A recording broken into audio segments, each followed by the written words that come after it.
gets it now. No wonder no one wanted to join forces with Dominico. I am undeserving of such high compliments.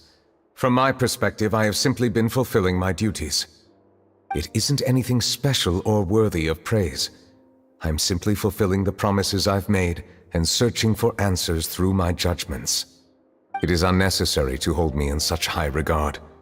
The complexity of human emotions and willpower far exceed those of mine. As a matter of fact, I believe that you are the ones who deserve my respect. There's no need to be so modest. The current state of affairs says it all. You're no longer that outsider you were before. Even if you wished to investigate something on your own, many would take the initiative to lend you a hand. I must say that you've made a fair point. Thank you for clearing my doubts. Now that the case has been settled, I should get going. Huh? You're leaving? And so soon, too? Why not stay for a cup of tea? Thank you for the offer, but I know how this place works all too well. While some are in your hands. Vautrin, who once stood trial and was sentenced to imprisonment in the fortress. According to existing documentation, Vautrin remained disciplined throughout his imprisonment.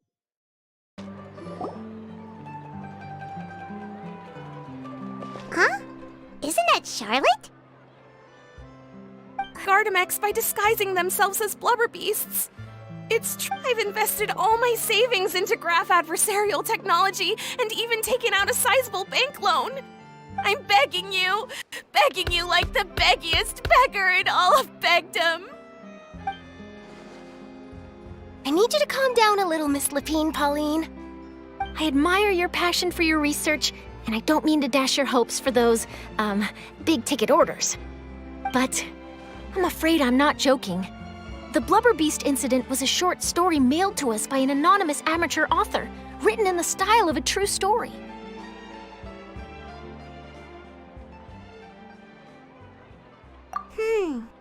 It sounds like they're just discussing a story, but why does this Miss Lapine Pauline seem so distressed?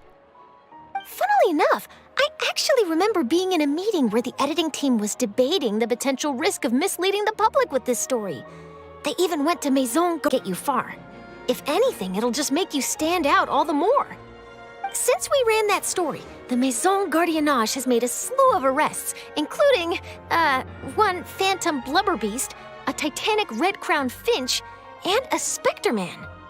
So I knew this story had helped out law enforcement, but this is the first time I'm learning of an innocent citizen being deceived by it, and investing so much mora for nothing.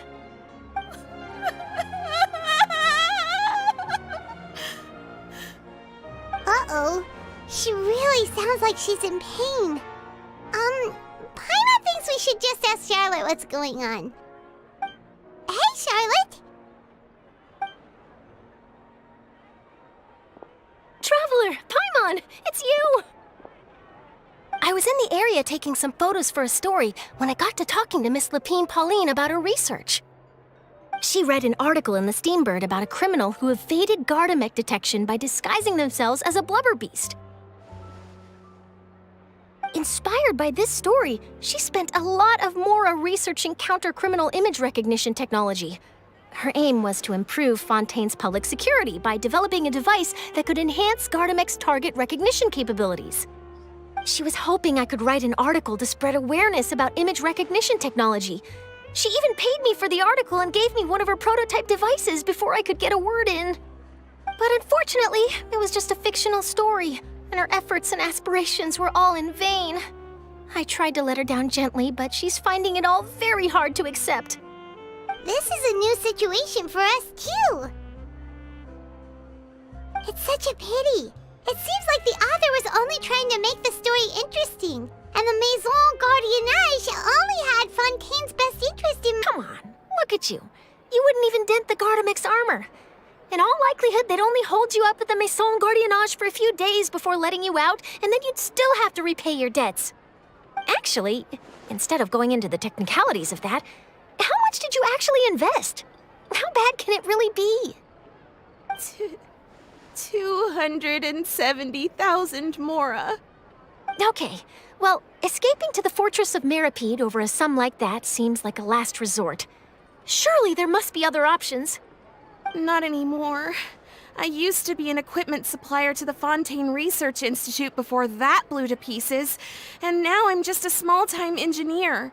I scraped together some savings over the past few years, but I put every last mora into this project, and now I'm left with nothing. It's not just my savings that are gone. It's my whole future as a graph adversarial technology specialist and an heir one day.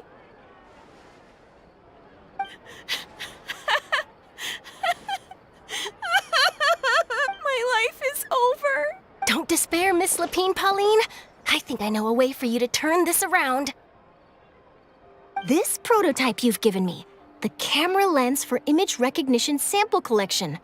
It's really quite something. You said you designed it specifically for high-fidelity image capture and analysis, yes? The rapid focal length adjustment is a very useful function in its own right. It's sure to make many journalists' jobs much easier. In fact, I'd say it has the potential to I can look into setting up a whole camera lens development pipeline.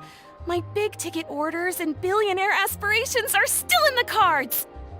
Oh, maybe I should consider taking out another loan. That way, I can rapidly improve the lens production.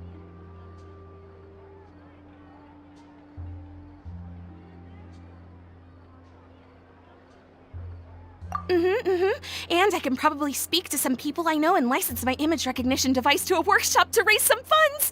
I can't believe I didn't think of this sooner. There's no time to lose. I need to get to work. Early bird gets the worm. Can you believe her? She just ran off. Paimon's pretty sure our advice went in one ear and out the other. in on her regularly. Her research has the potential to benefit the entire journalistic community. I'll give her plenty of input to stop her from going down any rabbit hole. It's reassuring to know that you'll be looking out for her, Charlotte.